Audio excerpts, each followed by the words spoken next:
So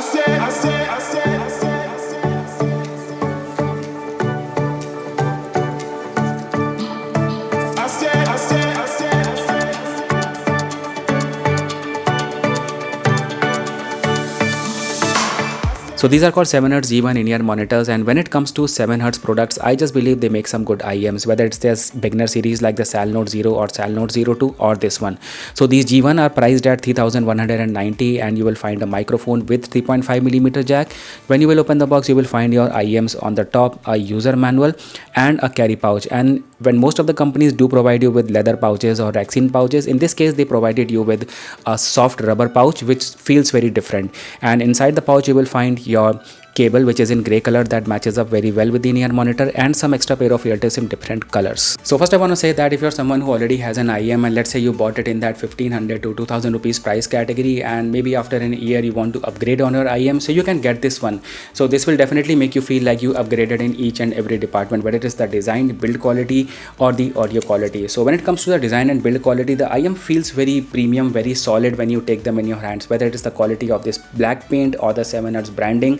Everything feels just right. And also this nozzle is made from brass, and I like this texture or the design that they made on the nozzle.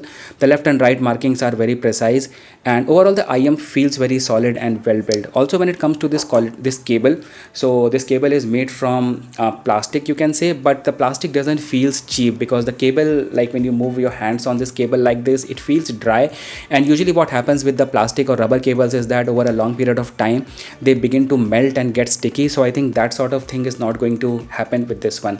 The microphone provided here is made from plastic, but the buttons are very tactile, and I really like that they provided shirt clip with this one. So overall, like if you want to use these IEMs for calls or something, so it feels like a complete product. Also I really like this particular part where they labeled the G1 branding and 7Hz branding. And also when it comes to the ear hooks, apart from that soft semi-soft part that is there on the that goes around the ear, they also provided that solid plastic part on this particular end near the 7.8mm connector, so that it prevents your cable from bending at sharp angles. So overall I feel that it is a well built product. Also when it comes to the weight and comfort of these IEMs, so these are very comfortable to wear, but for my ear shape it was slightly more tight, so I think it's gonna take me a week or so to get used to it. And overall when you talk about the weight of these IEMs, so these are not super light ones, so you can already see that they have some amount of weight to it. Now talking about the technical specifications, these IEMs have dual magnetic circuit dynamic drivers inside with dual cavities, and they have DLC diaphragm, which means diamond like carbon diaphragm.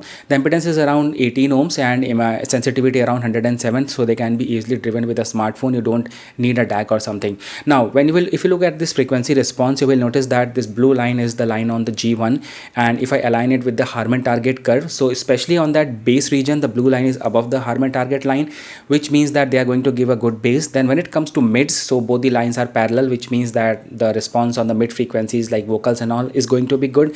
And when it comes to the high frequencies, so again that blue line is slightly above the Harman target line, which means that they are going to give good details. Now when it comes to the practical overview, so when it comes to the bass frequencies, I noticed that they gave a lot of kick, lot of punch. The boom is like they are not too boomy, but the best part was the sub bass frequencies, like these kind of frequencies that you are just listening to right now. So when it comes to like watching any movie whereas there is kind of suspense kind of environment building in, and slowly the sub bass frequencies kick in, so they will be very well produced by these IEMs. When it comes to vocals like male and female voices, so they are well on target, don't have any sort of suppressions, everything is very clear. And when it comes to the high frequencies, so they do have a lot of clarity. Overall all these frequencies are well tied up together. You won't feel any sort of abrupt hissings, C sounds, S sounds and T sounds. All these are going to be well in balance.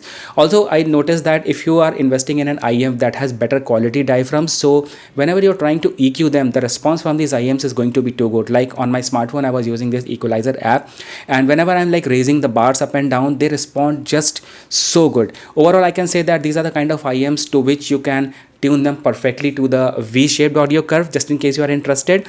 And for my personal liking, I also felt that the V-shaped curve was very good on this one, and this particular bar was the one that I was raising to give some airiness to the overall audio. Overall I feel that these IEMs are a well upgrade over each and everything. Like if you have any cheap IEMs and you want to upgrade and you want something better or the best, so you can definitely go with these G1s. Here is a quality of microphone, and for the sake of your better understanding, I am comparing its audio to a normal audio or from any earphone, so that will give you a better idea. I hope you like this video. Thank you so much for watching. See you in the next one, and the review on the Tangzu Warner 2 is going to come soon, so make sure to follow me for more. So the audio that you're listening to is coming from the microphone of G1, and I'm wearing the IEMs normally along with the shirt clip. I just noticed that whenever these microphones are touching against my shirt, it is picking up some kind of noise also, which is not good, but overall the microphone quality was good. And now here comes the audio comparison.